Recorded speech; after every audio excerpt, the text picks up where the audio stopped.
everyone, I'm Stephanie Arell, and today I'm going to talk to you about a topic that was introduced to me by one of my students, ex-student, alumna.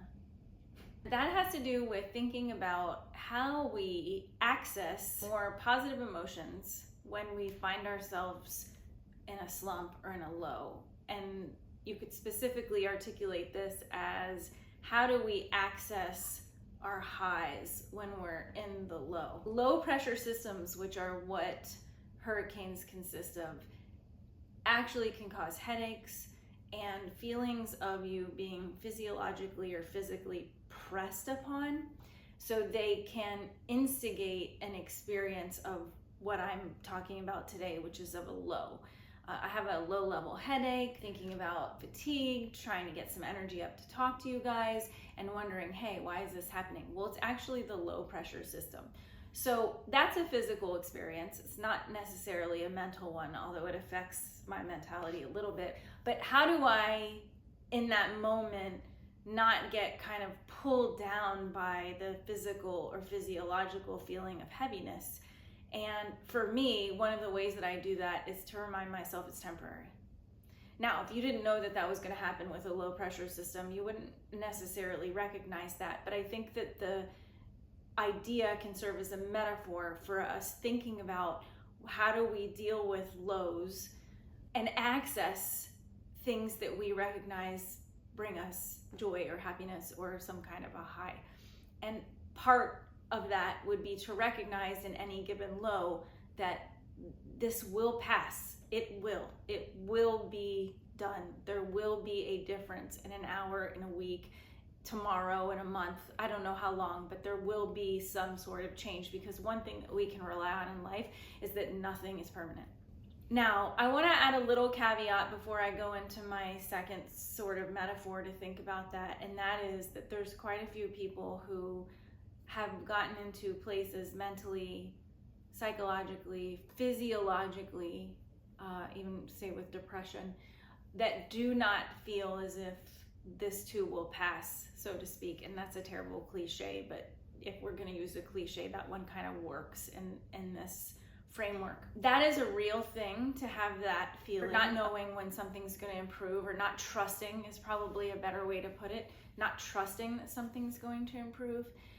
And what I would offer is that I did an earlier video on thinking about agency and action, and that really ties into pushing past lows.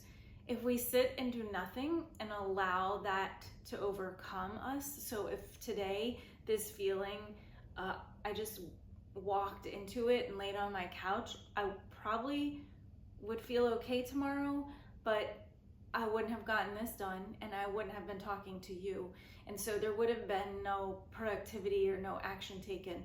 And while I do think there's times to lay on the couch and be in your angst, I also think that if we're going to ask the question, how do we access the high and our lows, that this is one way to think about it, taking action. So now I brought about 2 points. One, temporariness. And two, the idea that we have a choice to be active in some way, even if that's through our imagination. Now, I'm going to use another metaphor, which most women of any given age will understand, and that is that we have hormonal cycles, and those suck. And there are days of those cycles that actually feel like the world is coming to an end, or that we're so angry, or that our heart has been ripped out of our chest and everything is sad. And these are real, true experiences. And I want to say, if that's how you're feeling today, I am with you. And I also want to say that tomorrow will be different. So it goes back to my first point, which it does change. But I have to tell you, I mean, when it's that day, it's just that day. And I would like to say that the last time I had that day, I drove into a wall. So the garage door was shut, and I thought I went up and it did a little bobble, and I drove straight into it. But it was really that day. And I mean, I think I'm close to that day today, actually, too. I have to be very present with what I'm doing, because the feelings of disproportionality of happiness and heaviness out of whack on that 1 or 2 days of my month. So that's just another metaphor, a silly one perhaps, but something to think about in terms of understanding that we have cycles in life, we have cycles that will bring us to lows, and that recognizing that lows don't stay lows can be helpful. I do also want to say there are people that are not going to experience what I'm saying in the way that I'm saying it, and it's way more complicated than this, but it's worth thinking about if you're trying to think like, when I feel sad, when I've been scrolling and something's really depressed me, like how do I get out of that? And it brings me to another point. It's worth doing some reflecting on the patterns that you have in your life that facilitate a high and the patterns that you have that facilitate a low, and paying attention to those. Any kind of habit that we have that is not useful, that creates lows that we perpetuate, are going to perpetuate the lows.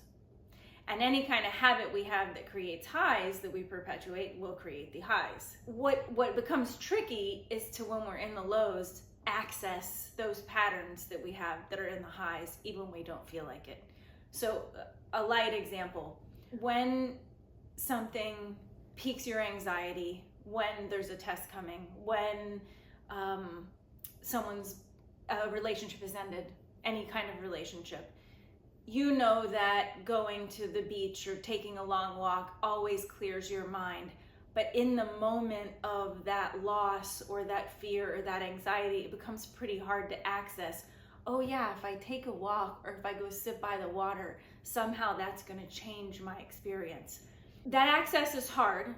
I mean, there have been times in my life where I'd put a list of the things that I like to do on the refrigerator so that when I was really down, I could look at that list and go, oh right, I know if I go for a 3-mile light jog, I'm going to be in such a much better mood, or that this crisis or this fear or this loss is going to look a little different after that experience. Or when I was doing research with my book, which I mentioned in an earlier video, I realized if I go to the water and sit by the water every 3 days, that somehow this very dense material around trauma isn't going to get inside of me and sit with me as much if I take that care of myself and do that thing that brings me joy, which is going to the water.